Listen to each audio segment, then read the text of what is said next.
Bonjour à toutes et à tous. Je suis infiniment heureuse de vous recevoir aujourd'hui pour un événement qui me tient tout particulièrement à cœur. C'est aussi une chance quelque part d'avoir développé les connexions et d'oser peut-être plus franchement de contacter d'autres personnes. Donc nous allons avoir aujourd'hui un peu une réunion un peu sous forme de fête pour partager et se réunir autour de ce qu'on appelle les dialogues intergénérationnels autour de peuples autochtones, qui sont des rendez-vous mensuels que nous organisons dans le cadre de la chaire Normandie pour la paix. Alors pour commencer, je vais me présenter. Je suis Émilie Gaillard, je suis maître de conférence HDR en droit privé. Je suis enseignante donc à Sciences Po Rennes et plus précisément au campus de Caen. Nous avons dans la salle les deux premières promotions d'un nouveau parcours grade master qui s'intitule Génération future et transition juridique. Et donc tout l'objet de leur formation, c'est d'être formés à une nouvelle vision du droit pour qu'ils protègent l'avenir de l'humanité, l'intégrité de l'environnement et aussi avoir de nouveaux questionnements décentrés de l'approche spécifiquement occidentale. Dans le cadre de la chaire d'excellence Normandie pour la paix, qui est une chaire CNRS financée par la région Normandie et créée lors du 2e Forum mondial Normandie pour la paix, nous menons différentes lignes de recherche, nous animons différentes lignes de recherche, dont 2 sont aujourd'hui mobilisées pour cet événement. L'une concerne l'éducation à la paix et à l'environnement et aux droits des peuples autochtones. Et la deuxième ligne concerne plus précisément l'enrichissement et le développement du droit des peuples autochtones. L'année dernière, avec une délégation et avant le Covid, nous avons l'immense plaisir d'avoir une expérience de terrain exceptionnelle, à savoir que nous nous sommes rendus avec un collègue qui s'appelle Luis Miguel Guitériez, à qui j'adresse des salutations. Malheureusement, il ne pouvait pas se joindre à nous.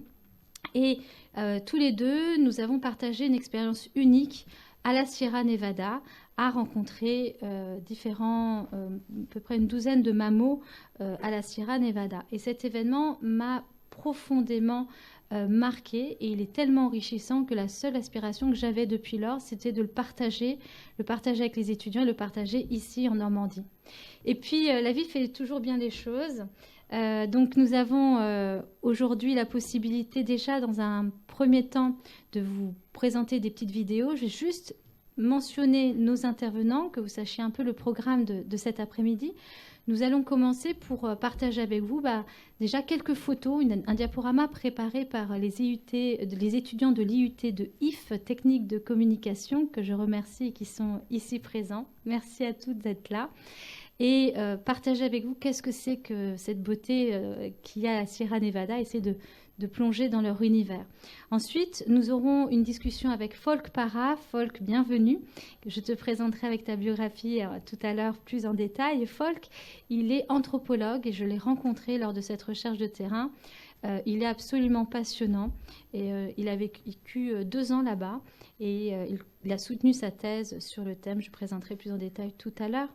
Ensuite, nous aurons une discussion en direct avec Arigoses Conchacala Zarabata, qui est gouverneur du Cabildo de Kogi. Et vous allez comprendre qu'à la fin du diaporama qu'on va vous présenter de suite après, nous terminons par une photo hommage au précédent gouverneur que j'avais rencontré, qui m'avait beaucoup touchée et qui est décédé du Covid. Ensuite, s'enchaînera un dialogue, une rencontre sur laquelle je ne vais pas trop en dire tout de suite, mais passionnante, sur qu'est-ce que ça peut donner la rencontre entre tradition et modernité. Qu'est-ce que ça peut donner la rencontre entre des scientifiques CNRS occidentaux et des sages Kogi autour d'un thème qui s'appelle le diagnostic du territoire. Et nous avons l'immense chance d'avoir ici Éric Julien, qui est géographe, que je vous présenterai également tout à l'heure plus en détail, et que nous avons rencontré lors du dernier congrès mondial de l'UICN à Marseille, autour d'une conférence qui nous a tous tout simplement transportés, et nous avons la chance de l'avoir aujourd'hui. Donc c'est un événement qui nous tient particulièrement à cœur, que je suis très heureuse de partager avec vous. Donc merci d'avoir bravé le mauvais temps pour être parmi nous. On nous avait demandé de le préparer spécifiquement pour un public de scolaires qui n'est pas présent, mais le public des universitaires et des étudiants est là. Et je vous souhaite à tous et à tous un très beau moment de partage et d'échange. Donc ce que je vous propose, c'est de faire une première découverte. Qu'est-ce que la Sierra Nevada ? Avec un modeste diaporama, mais que nos étudiants de l'IUT de IF a préparé.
maintenant, j'ai le grand plaisir de vous introduire à Falk Xue Para-White, qui est docteur en anthropologie de l'Université de Cambridge en Angleterre et membre de l'ONG britannique Tairona Heritage Trust.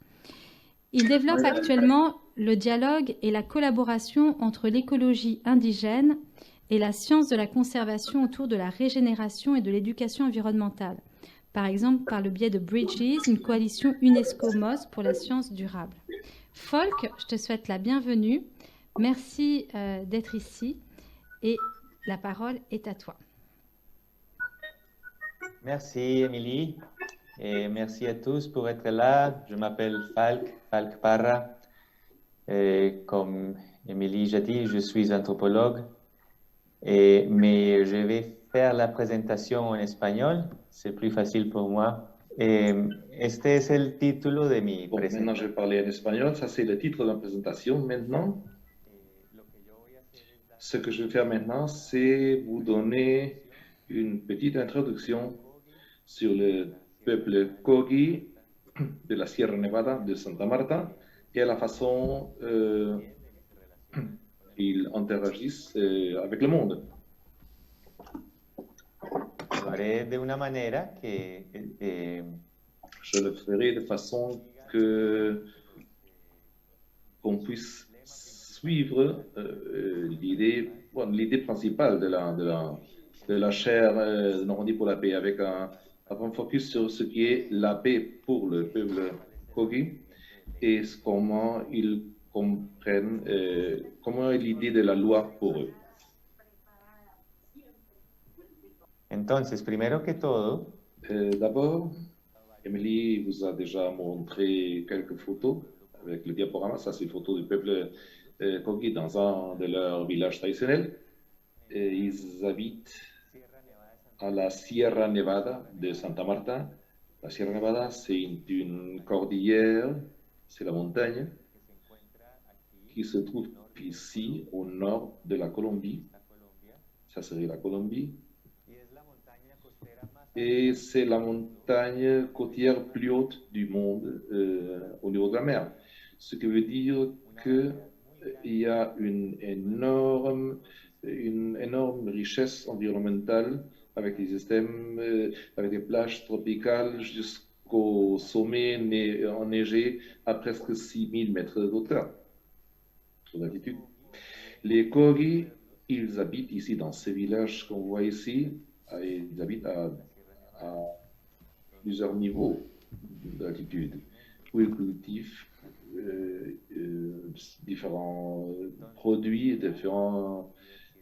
à cause de la grande diversité environnementale et culturelle. La Sierra elle est en processus d'être reconnue comme patrimoine de l'humanité du point de vue naturel et de l'UNESCO. C'est déjà réservé la biosphère de l'UNESCO. Et le peuple Kogi partage la Sierra Nevada avec 3 autres peuples autochtones. L'ensemble se fait appeler les 4 peuples, les 4 peuples de la Sierra Nevada. Ici, on voit 4 hommes, un de chaque ethnie, de chaque peuple, un Oroaco, un Kwakwamo, un Kogi et un Wiwa. La Sierra Nevada qu'on voit ici, pour ces peuples d'ici, pour ces peuples autochtones, ça c'est leur territoire ancestral. C'est comme ils l'appellent. Ça veut dire que c'est ici d'où ils viennent, leur histoire, leur tradition et leur culture. Leurs ancêtres. Mais le territoire ancestral, ça veut dire pas seulement leur culture, sinon aussi la Sierra Nevada elle-même, comme une entité complexe, intégrale et naturelle. Pour eux, la Sierra Nevada, c'est le corps de la mer. La mer, c'est l'origine de toute la vie. C'est celle qui a créé l'univers. Et la Sierra Nevada, c'est une manifestation de cet univers. Tous les composantes du cosmos sont intégrés dans la Sierra Nevada, dans les rivières, dans les lacs, les montagnes, les forêts, les pierres, tout. Il s'agit d'un système unifié qui a tous les composantes du cosmos dans leur territoire.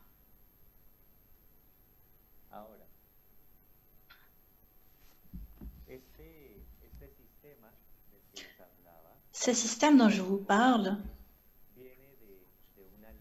vient d'une loi. Une loi universelle qui gouverne, qui règle tout ce qui a un rapport avec l'existence. Il s'appelle ça la loi de l'origine. Il n'y en a qu'une. Alors, cette loi détermine comment sont régies les choses. Elle possède 4 principes. Je les ai identifiés lors de mon séjour chez les Kogi. D'abord, tout a une origine. Rien n'est ici au hasard. Tout a une origine très claire en réalité dans la création. Chaque animal, chaque objet, chaque pierre a une origine. Cela implique que toutes les choses dans l'univers et dans la Sierra ont un ordre. Chaque chose appartient à un lieu où il doit être. Tout cela implique aussi, bien sûr, que chaque chose a une fonction et une raison d'être. Chaque chose a un rôle, une fonction à remplir dans ce système général de la vie. Cela implique que tout est lié. Dans cet ordre où il y a chaque chose qui a sa fonction, tout doit être lié et tout doit se soutenir. Comme cela, nous pouvons avoir une harmonie et un bien-être général.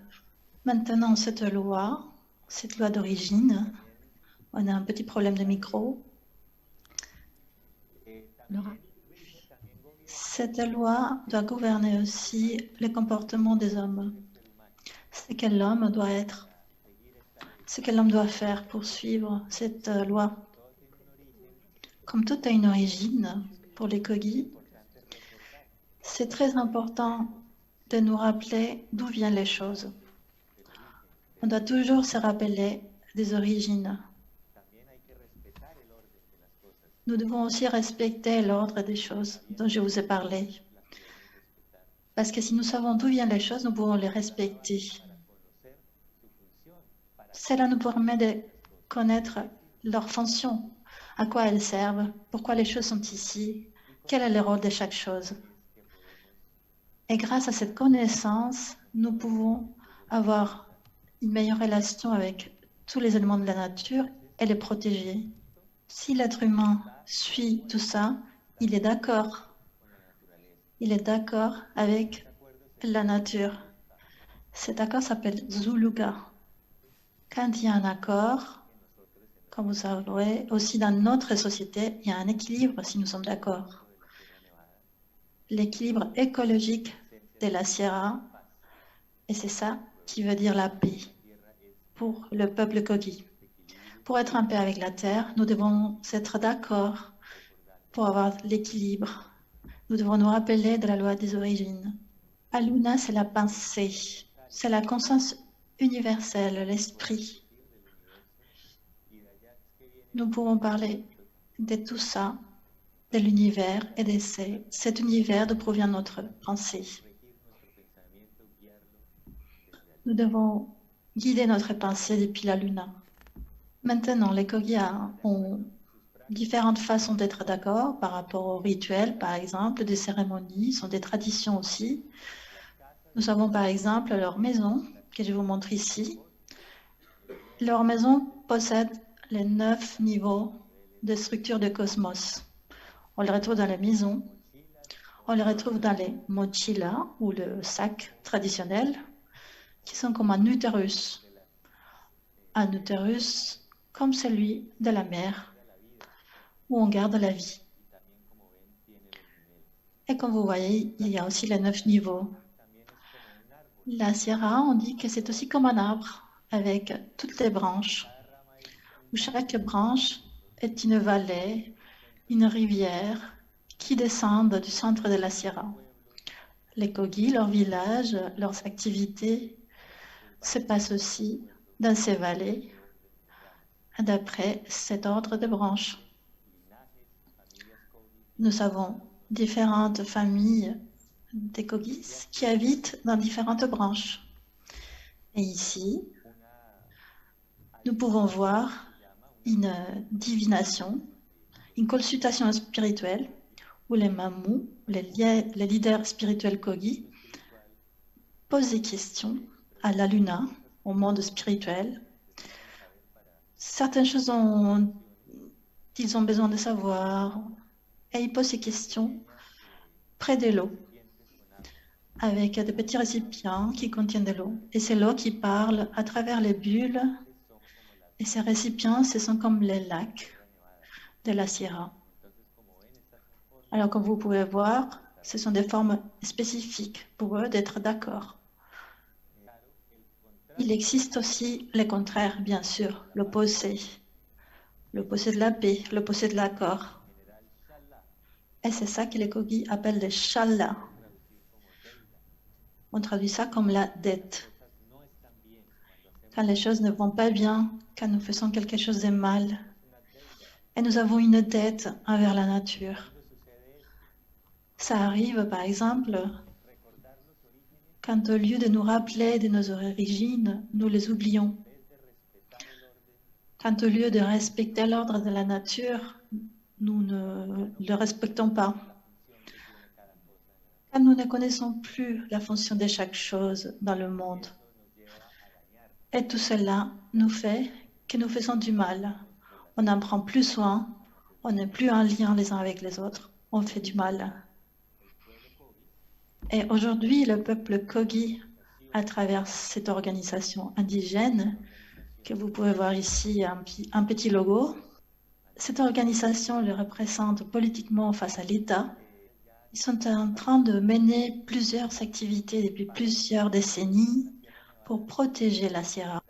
Il y a plusieurs activités qui ont fait du mal à la Sierra. Il y a des activités destructrices à cause de l'économie, de l'industrie. Par exemple, l'exploitation des mines à grande échelle,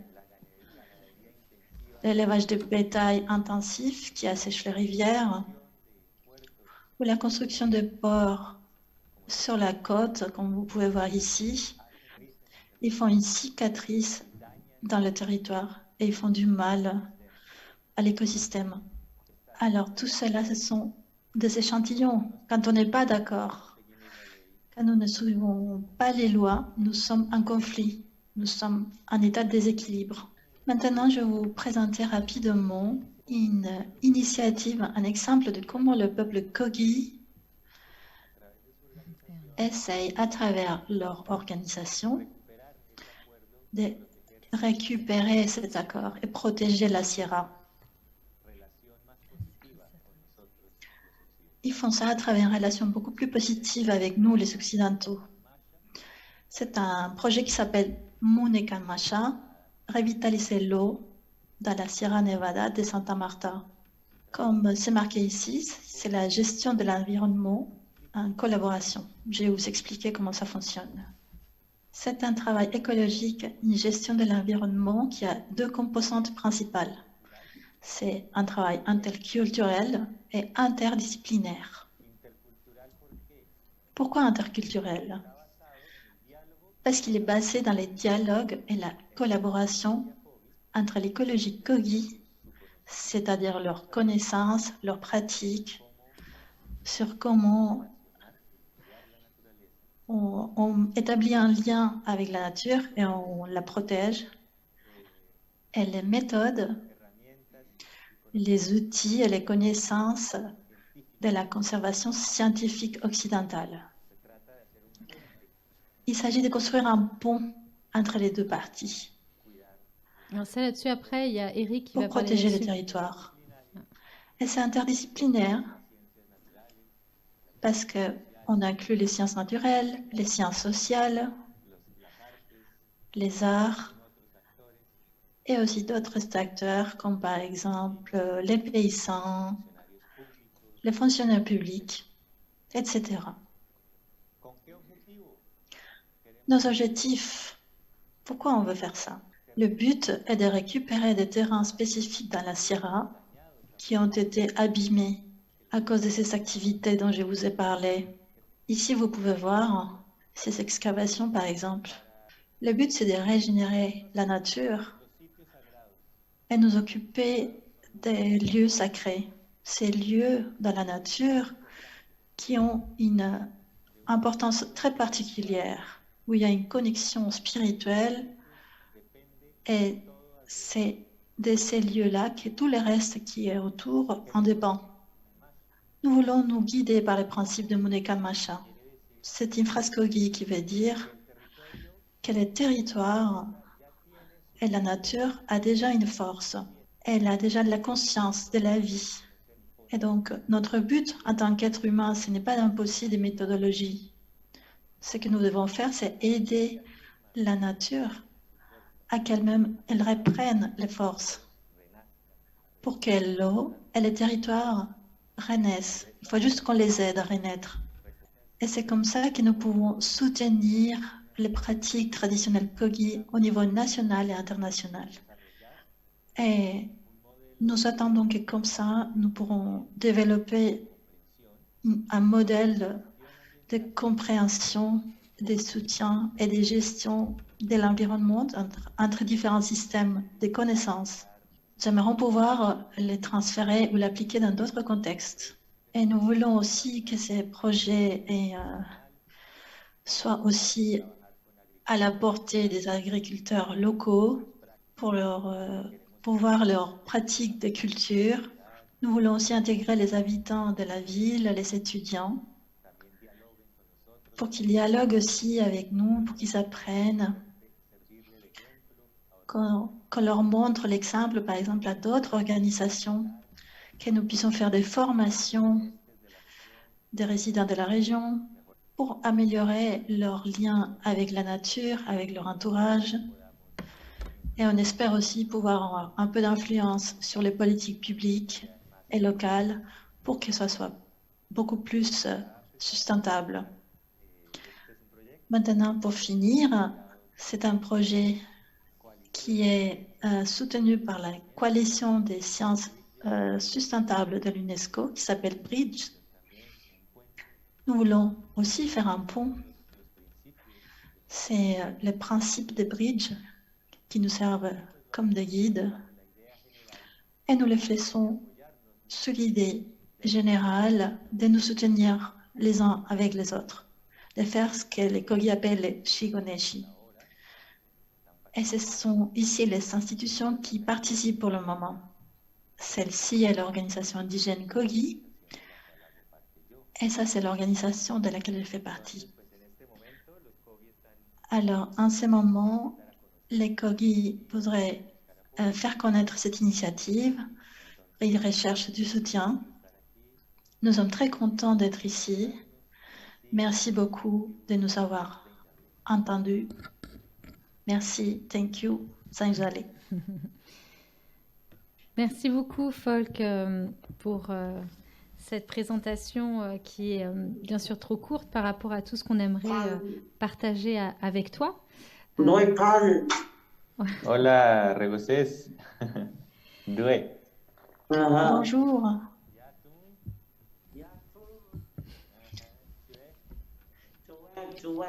Il parle la langue des Kogi que je ne comprends pas. Merci beaucoup d'être là. Muchísimas gracias a todos. À présent, je vais introduire Aregoses Conchacala Zarabata. Donc, Folk, je te laisserai faire également une plus ample présentation.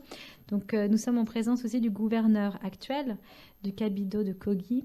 C'est une autorité traditionnelle du peuple Kogi qui possède des connaissances, une expérience et un leadership étendu dans l'exercice de l'autorité publique ancestrale dans le cadre de la structure d'autogestion Kogi et des relations interculturelles dans le territoire ancestral de la Sierra Nevada de Santa Marta. Folk, je te propose d'animer cet échange, de l'introduire et je te remercie infiniment.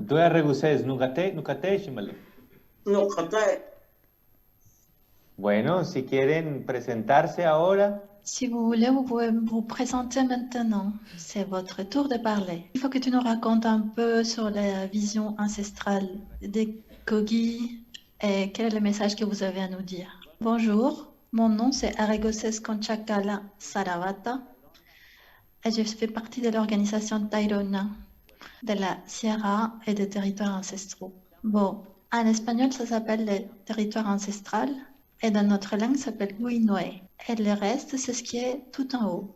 Guino est ce qui est soutenu dans les couches d'en bas. Et Noaka c'est ce qu'on voit dans les montagnes. Alors je pense qu'on a ici deux dimensions. Les Guinoe, ce que nous ne voyons pas, mais qui soutient le tout. Alors, le mot Guinoe, ça veut dire que c'est infini à faire. Il s'agit de la partie infinie qui commence à pousser, comme quelque chose qui pourrait naître. Et c'est en général, parce que sans ça, en haut dans la montagne, rien ne pouvait pousser. Et c'est ça qui s'écroule. Et tout ça, c'est des guinoe, ça c'est les graines ce que pousse ici en bas. Ça c'est un côté. Le noir ça veut dire, c'est le symbole de la maison que tu as montré avant. C'est le symbole physiquement, cette maison. Mais ça, on le représente avec la montagne, Noachera, avec tout ce qu'on voit à la montagne. Après ça, il y a le mot Muneka. Muneka. Ça c'est déjà, il y a déjà deux dimensions. Il y a le Kuinoe, Muneka Masha. C'est des choses qui sont restées là-bas. C'est pour ça que l'arbre pousse ici. Muneka Masha, ça veut dire que ça commence le Munakama. Muna, c'est pas semer, sinon c'est quelque chose qui naît d'elle-même. C'est la sémence millénaire. Et là commence le Masha, et ça commence à organiser à travers des sites sacrés. Ça c'est le Masha pour nous, parce que ça veut dire ceux qui ensuite continuent à grandir, à pousser. Et Muneka Masha, c'est d'abord les sites sacrés. Alors d'abord il y a les pierres, d'abord il y avait les alunas, et je crois que ça c'est Muneka Masha finalement, c'est la dimension de Nunukwe, ce qu'on ne voit pas, no Martha, ce qu'on voit, et c'est là où on commence à parler de la diversité de la nature. Après, Mashio plutôt, c'est tout le territoire ancestral de notre communauté. Ça veut dire que ça, c'est les dimensions de Yasaishi. Nouenseishi, ça, c'est le Zanzewena. Zanzewe, c'est la mer, c'est la fin, ce qui est autour de nous. Là, il y a l'eau, et là, il y a Zadzi. Et ça, c'est aussi quelque chose. Là, il y a d'autres Munecham. Là a commencé à naître la montagne, le Guinoe. Et ça, c'est la dimension principale. Guinoe, ce qu'on ne peut pas voir, ça, c'est une dimension très, très grande et très loin d'ici. C'est l'origine de la vie, c'est la diversité, c'est la pensée humaine. Ayamuna. Solamente en la luna. O sea, en la luna es que eso viene naciéndose en la luna. Les Guinoe, c'est les collines. Et Noumarta, c'est quand on commence à parler de l'ordre. Toda la sierra, montaña que usted ve. Là, c'est la montagne, la cordillère, tout ce qu'on voit. Et après cet ordre, pour pouvoir s'organiser et contrôler les choses, là, on arrive à l'ordre du site sacré. Et là, chaque endroit a une fonction, parfois plusieurs fonctions, la terre, l'eau. Ahí cae inmediatamente Shada. Et là commence Shada. Shada. Shada, c'est celui qui fait les choses qu'on peut imaginer. Ça, c'est la guérison spirituelle. Après, il y a l'ascension matérielle. L'autre Shada, c'est spirituel. Ça, on ne peut pas le voir. Et là, ça, c'est la grande Shada qui protège le territoire du point de vue spirituel et matériel. C'est là où il y a la prévention, la Shadana. Parce qu'il faut préparer, il faut faire là un travail de prévention pour éviter les grands désastres naturels, les problèmes météorologiques, les ouragans. Parce que ces Shadana ne viennent pas, c'est pas seulement ici, c'est très important aussi le dommage que fait l'homme à la nature. C'est pour ça que, par exemple, on fait maintenant du réchauffement, les grands projets.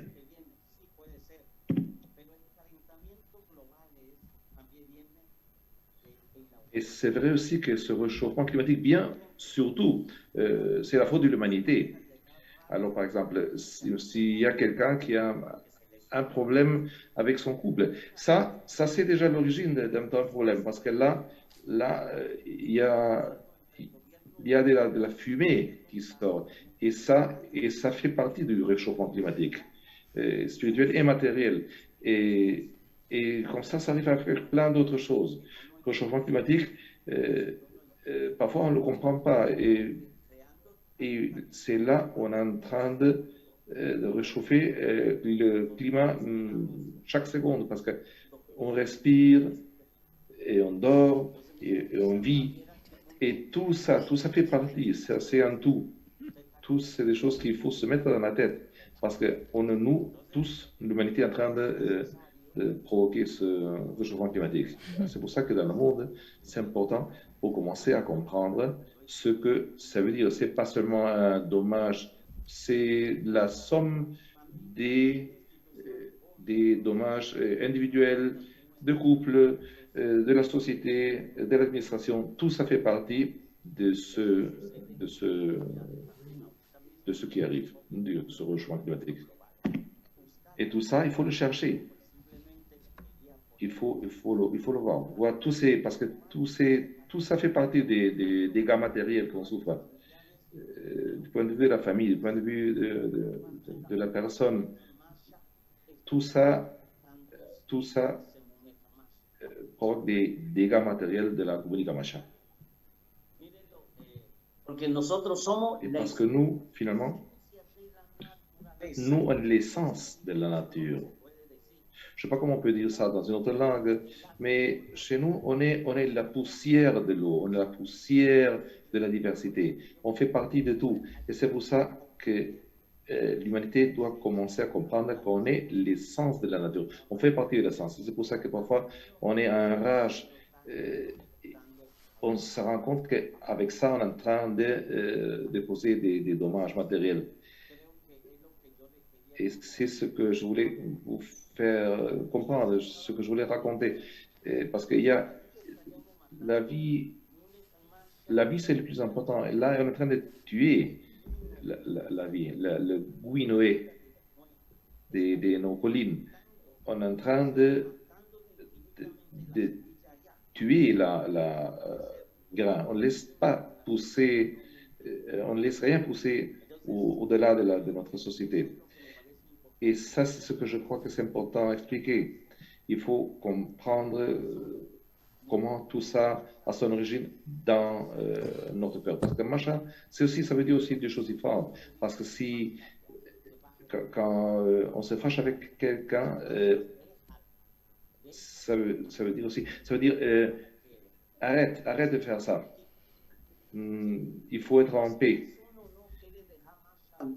Ça veut dire, et si on veut continuer avec cette fièvre, avec ces malentendus, on est en train aussi de causer des dommages, comme je disais avant.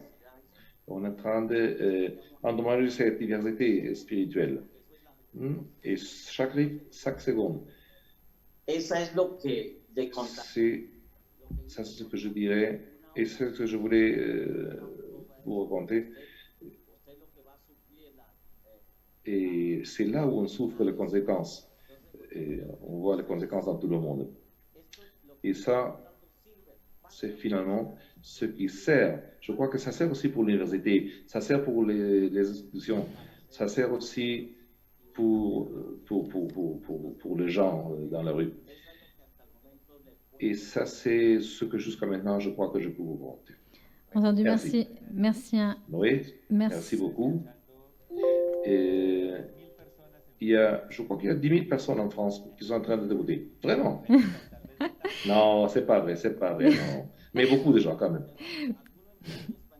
Mais il y a des gens qui comprennent l'espagnol? Il y a une traduction Peut-être il y en a.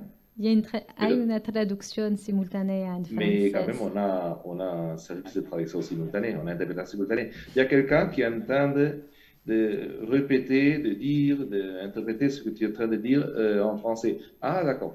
Et parfois, il y a, comme avec le Damana et le Paul, chez nous aussi en Europe, il y a des langues qui se ressemblent un peu. Alors peut-être on comprend une partie de ce que dit l'autre dans l'autre langue. Ah, d'accord. Alors, j'aurais une question. Oui, voilà. C'est très connu que les Kogi se considèrent un peu comme les grands frères. Alors, est-ce que vous pourriez expliquer pourquoi nous sommes les petits frères? Bueno, la señora Emily, la réponse est qu'Émilie, qui nous a invités, qui a organisé cet événement, elle est en train de demander que vous êtes les frères majeurs et nous les petits frères. Et pourquoi? Et ça, c'est pourquoi? Guinoué, là, nous, on est nés. Ça, c'était le début. Guiné, les collines. Non, pas les montagnes, non. C'est ce qu'on ne voit pas. Ce qui est en bas. D'accord? Et à ce Guiné, je suis en train de lui dire quelque chose du point de vue spirituel. Alors, c'était nous d'abord, et après, c'était nos frères. C'est pour ça que nous, c'est vous les frères cadets, et nous, parce que nous, on est plus âgés que vous, dans certain sens. On est des grands frères, ou des frères aînés. Un petit peu, parce qu'en fait, je pense que pour l'interprète, ça va un peu trop vite, donc par moments, c'est pas très clair le message au final. Mais j'ai entendu quand nous étions les frères carrés et plus jeunes, c'est bien ça? Cadet. Ah, t'as entendu carré aussi. C'est du bon, c'est particulier. Cadet, ça veut dire quoi, cadet? Petit frère, en fait, c'est deuxième, après, dans l'ordre des choses. Folk, est-ce que tu peux expliquer qu'on revient vers lui à la fin pour avoir des échanges directement avec la salle et Aregoses, Conchacala, Zarabata? Je vais donner la parole à Éric Julien et après on fait un échange tous ensemble avec la salle. Muchísimas gracias. Vamos a hablar después con las otras personas aquí. À présent, je vais vous présenter, vous introduire à Éric Julien. Oui, comme ça tu restes avec nous, d'accord. Oui. Se quedan aquí. Tu nous attends, d'accord? Nos vemos en 20 minutos, ok? Donc Éric Julien est géographe. 20 minutes. Et diplômé en sciences politiques. Il a complété son parcours par une maîtrise des sciences et techniques de la communication et un DESS informatique. En 1997, il a créé le réseau Nouveau Territoire, qui est des associations de consultants spécialisés dans l'ingénierie du changement et la création de nouveaux paradigmes. Éric Julien est également accompagnateur de montagne et il fut sauvé d'un œdème pulmonaire par les Indiens Kogi à plus de 5000 mètres d'altitude alors qu'il découvrait le territoire au cœur de la Colombie. Il y reviendra donc des années plus tard et œuvre désormais à plein temps pour faire connaître la cause des Kogi en fondant une ONG, Chendukwa, ici et ailleurs, spécialisée dans l'accompagnement des peuples racines et la préservation, la reconstitution de la biodiversité, et plus particulièrement en Amérique du Sud, soutenue entre autres par Pierre Richard et Edgar Morin. L'association a racheté et rendu aux Kogi près de 2000 hectares de terre. Et avec Julien, nous avons l'immense chance de le rencontrer à Marseille. Ce fut une conférence de plus d'1 heure qui nous a littéralement passionnés. Donc, je vais donner tout de suite la parole à Eric pour bien 20 minutes. Et après, on aura un échange avec la salle. Bienvenue. Est-ce que ça marche? Oui. Hola, Alegose. ¿Me escuchas por allá?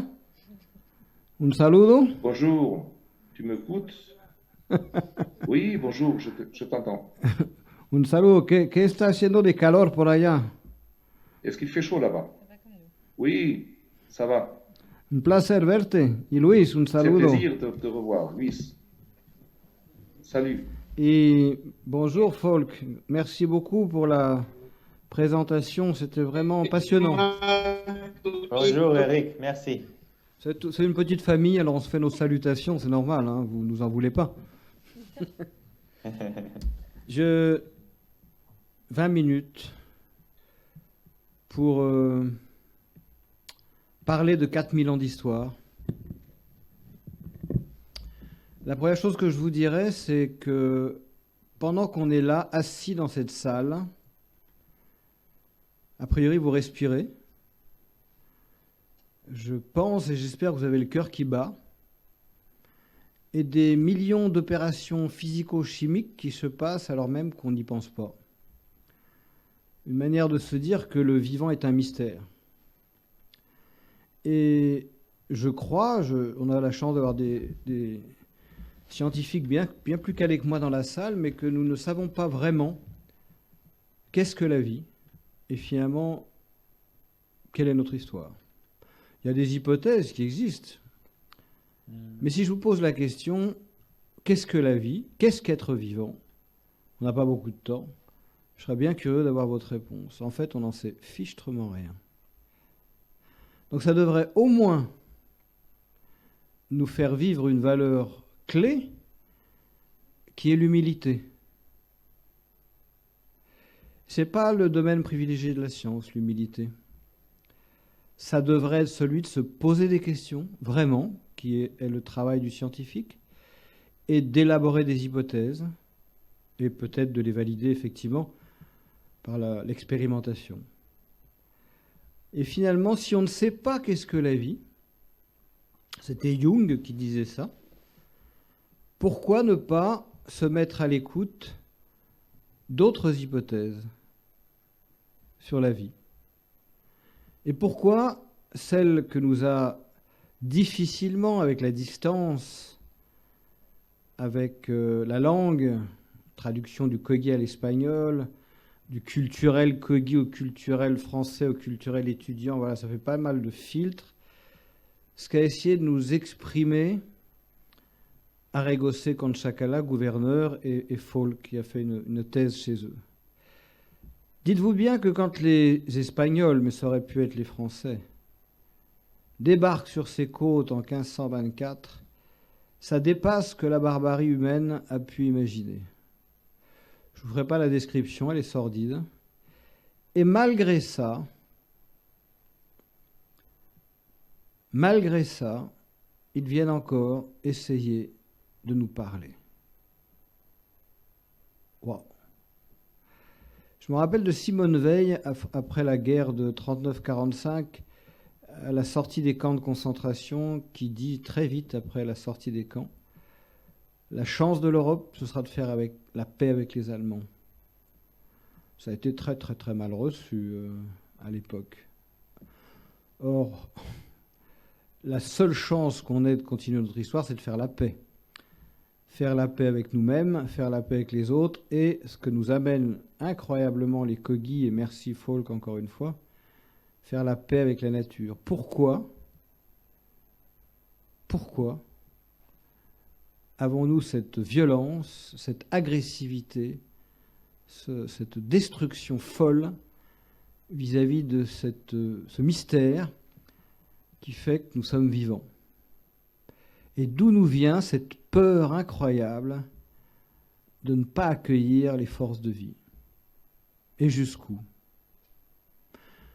Les Kogi le vivent, j'ai envie de dire, dans leur cœur et dans leur chair, parce que comme nous l'a expliqué Folk, ce ne sont pas les lois des hommes qui régissent leur société. Ce ne sont pas, je vais le dire tel que je le pense, des hurluberlus qui ont sorti la vie de leur schéma de pensée et qui font des lois dans des chambres de députés ou de sénateurs qui vont parfois contre la nature. C'est quand même extraordinaire. Donc nous faisons des lois qui vont contre nous-mêmes et qui ont encore le toupet de se présenter au suffrage universel. Il faut quand même avoir un peu d'audace ou d'inconfiance. Et je ne dis pas ça comme un retour en arrière, parce que certains vont nous dire oui, mais le progrès. Je dis juste que, avant tout, ce que je vous disais en ouverture, nous respirons, nous faisons caca. Et je me crois me rappeler que pour les Kogi, aller aux toilettes, faire caca, vous faites tous caca, non? C'est le gouvernement. Parce que selon, sans rentrer trop dans le détail, la forme, la couleur et la texture, ça vous dit que vous êtes en bonne santé. Comment se fait-il que nous traitions ces humains de sauvages, d'archaïques, de dégénérés, quoi? Alors que même si ça a été difficile qu'on saisisse, en fait, on a affaire à une société hautement développée et hautement civilisée. Non pas qui est mieux que la nôtre, on ne va pas rentrer dans ce jeu-là, qui nous ouvre un autre éclairage sur nos impasses. Le dialogue m'a toujours semblé être le signe des plus grandes civilisations. Dialoguer, c'est accueillir l'autre, accueillir ce qu'il partage et accepter d'être transformé par l'autre. Et quand on prend ça comme gage de civilisation, ça vous laisse constater qu'on est mal parti, puisque les espaces de dialogue se referment, je vais dire tout doucement, rapidement dans nos sociétés modernes. Nous sommes en train d'aller dans une société barbare qui n'est plus capable d'écouter les gens civilisés. En 1985, j'ai eu la chance que ces sauvages, archaïques, primitifs, comme on les a appelés, à qui nous pourrissons la vie depuis 5 siècles, me sauvent la vie d'un œdème pulmonaire. Et je sortais de grandes écoles, et donc quand on a un œdème, on ne peut plus faire grand-chose, on est un peu par terre. Ils m'ont descendu en altitude, et je me suis retrouvé dans une hutte vers 400-500 mètres. J'ai pu récupérer des forces, et devant la hutte, il y avait un petit champ de tomates cerises. Vous voyez les petites tomates qu'on mange à l'apéro. Et comme elles touchaient le sol, je me suis dit, ces ballots, ces Indiens Kogi n'ont pas l'air de savoir cultiver les tomates. Donc je suis parti dans la forêt chercher des tuteurs pour redresser les plants de tomates et les mettre à la verticale. Moi, je sortais d'une grande école et eux, visiblement, n'y connaissaient rien. Et alors, à la fin de la journée, comme ce sont des agriculteurs, ils viennent regarder ce que je fais. Puis j'entends quand même un truc qui ressemble à, je ne sais pas comment on dit, ça pouffait un peu de rire quand même derrière moi. Il y en a quand même qui me demandent, mais qu'est-ce que tu fais avec nos tomates? On t'a rien demandé?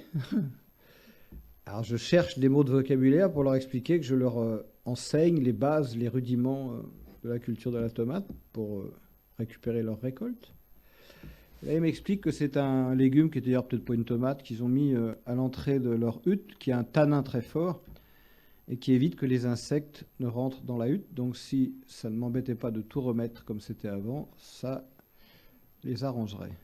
C'est une manière d'illustrer l'humilité, qui n'est pas notre valeur forte, et poser des questions à l'autre sur comment toi tu vois le monde, c'est le début de l'intelligence. Donc pour aller dans le prolongement des propos de Arégocé, de Falk, on s'est posé cette question avec Alan Herrera, un historien anglais qui travaille avec eux et auprès d'eux depuis une trentaine d'années. Finalement, on sent bien que cette société a quelque chose à nous dire et que peut-être ils connaissent des choses qu'on ignore. Peut-être. Posons l'hypothèse, qui est une première hypothèse vraiment scientifique. Je ne sais pas, je me pose des questions. Donc on a organisé dans la Drôme, donc dans le sud de la France, une première mondiale, allons-y. On a fait venir 3 chamans Kogi, 3 mamas Kogi, une saga, une femme, et un traducteur, et on leur a proposé de se promener dans la Drôme pour qu'ils nous fassent un diagnostic de santé territoriale de la Drôme. Évidemment, un écosystème qu'ils ne connaissent pas. Évidemment, ils n'ont pas potassé Wikipédia. La Drôme, c'est comment avant de venir. Et c'est la première fois quand on leur dit la France, en tout cas pour 2 d'entre eux, est-ce que ça se mange, est-ce que ça se boit, c'est quoi la France? Aucune idée d'où ça se situait. Et on a demandé à une vingtaine de scientifiques de faire de même, Falk était là d'ailleurs, c'est-à-dire de se promener dans la Drôme et de faire un diagnostic de santé territoriale. C'était la première fois qu'on les accueillait, non pas dans des salles, non pas dans des lieux de conférence avec des micros, mais qu'on les accueillait dans un environnement où ils avaient une chance de mettre à jour, en tout cas de donner à comprendre leur connaissance au-delà du concept et du discours qui n'est pas forcément toujours facile à comprendre, tellement il est loin de nos systèmes de pensée. Les Kogis sont partis vers les montagnes, les scientifiques sont partis vers les archives du département, chercher des vieilles photos aériennes, des vieux textes. Voilà. Ils ont été un peu dans la montagne, je ne suis pas très gentil, mais ils ont commencé par les archives. Et tout ce petit monde s'est retrouvé. C'était fascinant de voir à l'œuvre ce que l'humain peut avoir de plus beau, des intelligences qui se mettent à l'écoute et qui cherchent ensemble des réponses. Ça pourrait presque être émouvant dans l'époque qu'on traverse si on pouvait dire « arrêtez de nous faire ». Mais mettons-nous ensemble pour trouver des réponses parce que les enjeux sont tellement forts qu'on pourrait arrêter ces campagnes électorales qui n'ont plus aucun sens, quoi. Il est sorti 6 domaines de réflexion, on va dire. Le premier domaine, c'est les Kogis ont vu chez nous, sur un territoire français, que nous considérons comme naturel et préservé, des choses que nous ne voyons plus du tout. C'est intéressant. Pour protéger la nature, encore faut-il en connaître quelques bases. Et là, ils nous ont pointé des choses dans la Drôme qu'on ne voit pas. Exemple, on va voir où vous en êtes. C'est un test, voir si vous allez avoir votre 2e année. 3e, je ne sais pas. Ça pourrait vous faire réagir, ça, non ? Nous arrivons au 5e, bref, l'année. Nous arrivons devant une zone humide. Donc, il y a une association de plantes, qui fait à peu près 200 mètres carrés, 100 mètres carrés à peu près. Et autour de cette zone humide, il y a des grillages et des barrières, des barbelés.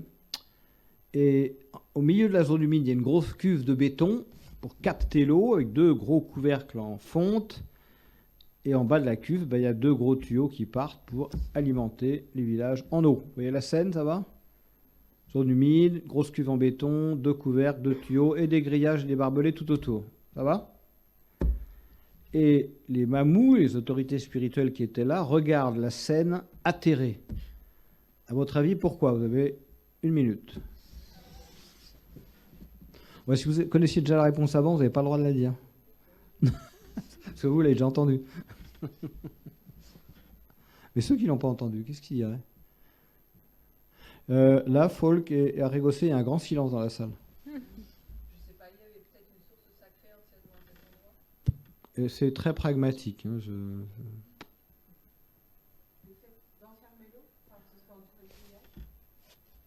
Non. Plus pragmatique, on meurt. C'est pour ça que c'est intéressant. J'ai une somme de visages interrogatifs, Falk, aide-moi. La question qu'ils ont posée, c'est qui a décidé, tout seul, de prendre 100% de la ressource en eau. Ce qui veut dire que les animaux, les chevreuils, les lapins, les renards, les sangliers, voilà, qu'est-ce qu'ils font ? Ils meurent de soif ou ils s'en vont ? S'ils s'en vont, s'ils meurent de soif, comme ils participent de l'équilibre d'un écosystème, l'écosystème se dégrade. Si l'écosystème se dégrade, il y a forte chance qu'au bout d'un certain temps, la source disparaisse. Vous êtes complètement con ou quoi ? Il aurait suffi de faire une petite déviation d'eau pour que les animaux puissent boire, partager avec les vivants, et c'était réglé. Voilà, ils nous ont pointé des choses comme ça de bon sens, c'est du bon sens, un peu de partage, c'est pas très malin, que nous ne voyons plus. Là, dans la Drôme, qui a des vrais problèmes de sécheresse, qu'est-ce qu'on met comme plantation, à votre avis, comme agriculture? Du maïs, qui est bien connu pour ne pas avoir beaucoup besoin d'eau pour grandir. Il me dit, mais dans quel esprit tordu ce genre de projet est-il né? Deuxième champ qu'ils ont ouvert, c'est le champ des savoirs. C'est-à-dire que les savoirs, c'est là, c'est dans la tête, c'est mental, c'est intellectuel, ça nous occupe juste cette partie du corps. Dans la Drôme, c'est une zone qui était énormément déforestée, notamment à l'époque de la Révolution française. Plus d'arbres, donc plus d'arbres, grande zone d'érosion. Érosion, quand il y a des grandes pluies, pouf, ça inonde toutes les villes en contrebas, dont Valence, qui est toujours la préfecture. Donc Napoléon III, paf, tape du poing sur la table et dit « il faut reforester pour maintenir les sols et éviter les inondations ».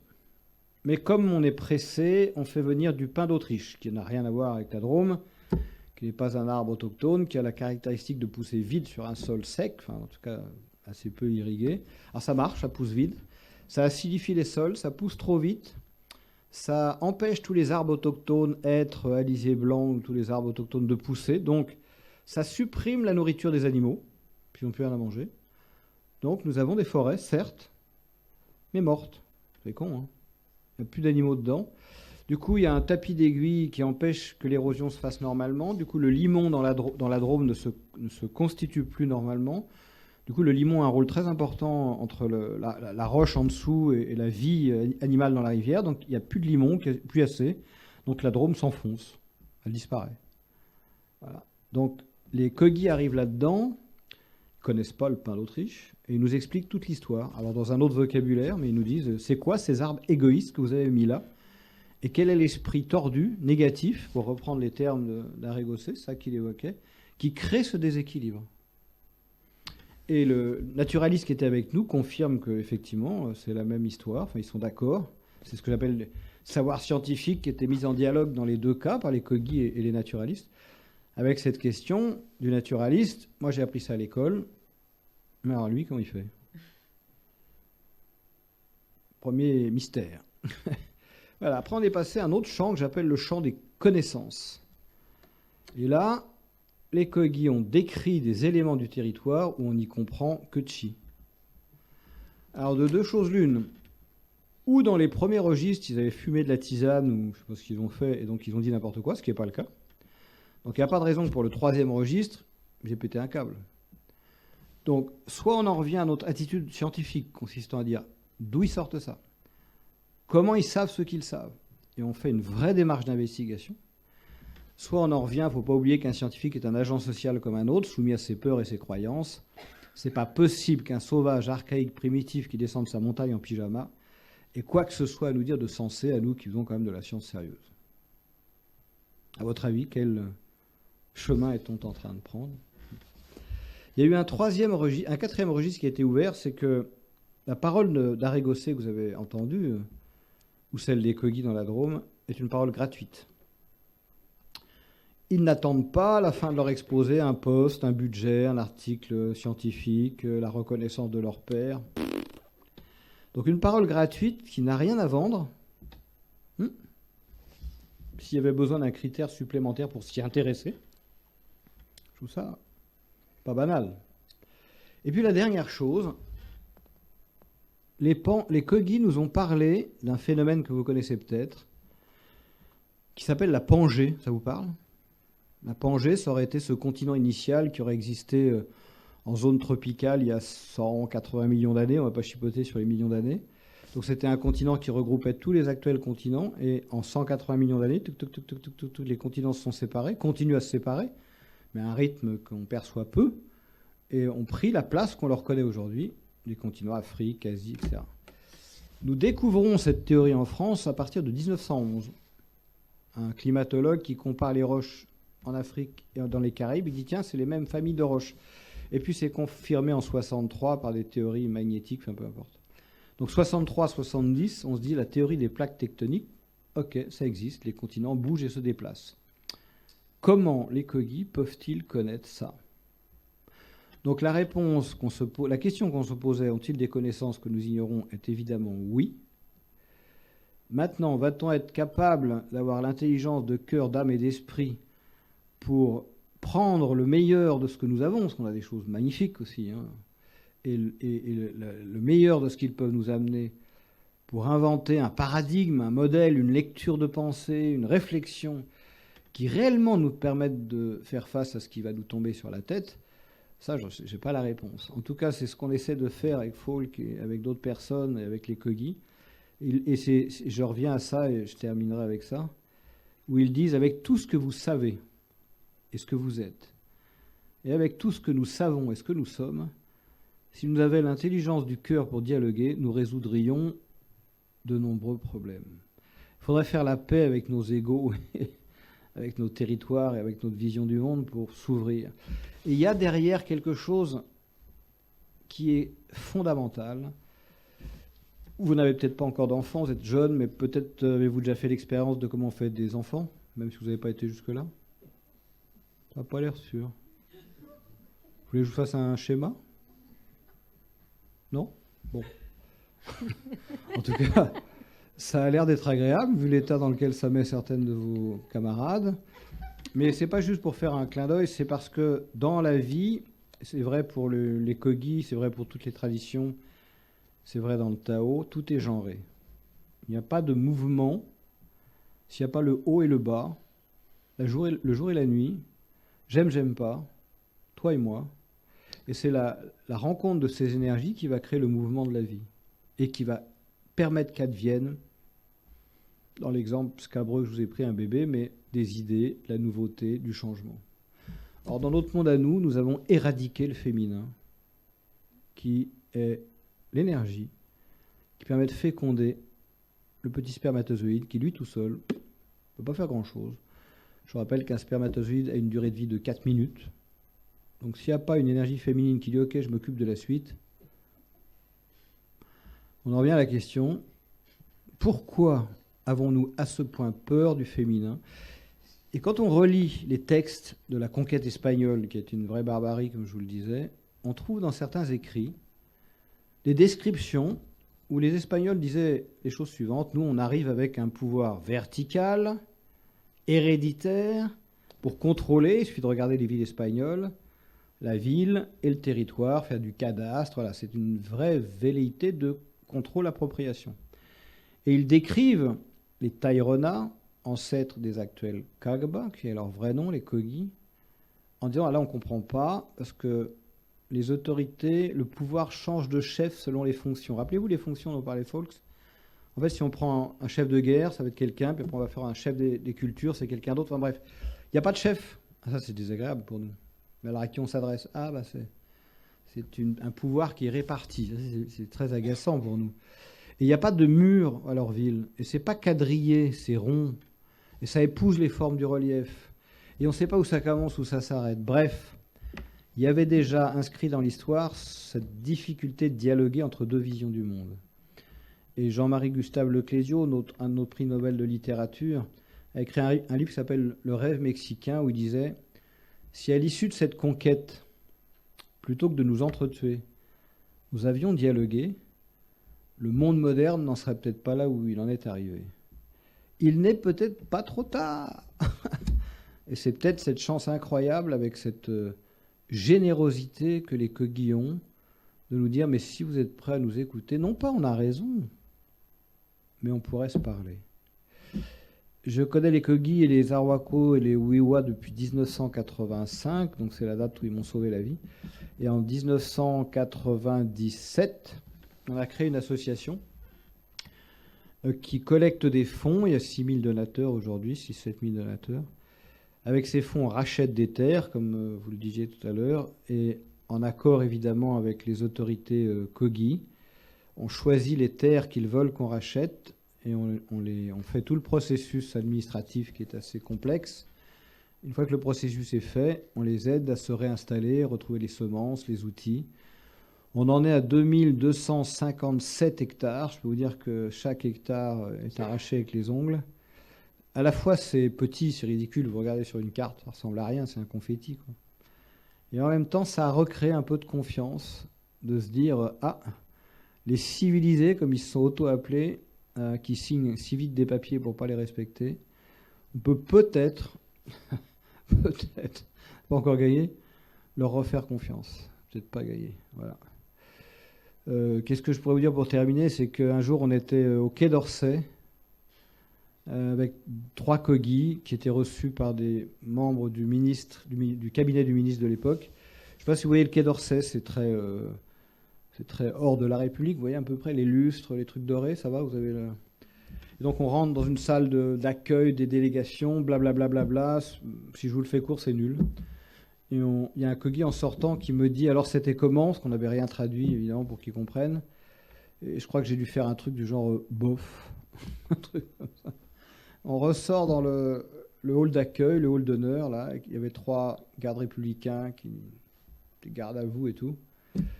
Et là, on se dit au revoir, merci madame, c'était formidable. Merci monsieur, c'était top. Et il y a tout d'un coup un Kogi qui s'en va dans un coin de la pièce. Marco Barro, si lo conoces, Folk, si lo conociste. Et il y a un magnifique canapé avec des polochons dorés, avec des pompons.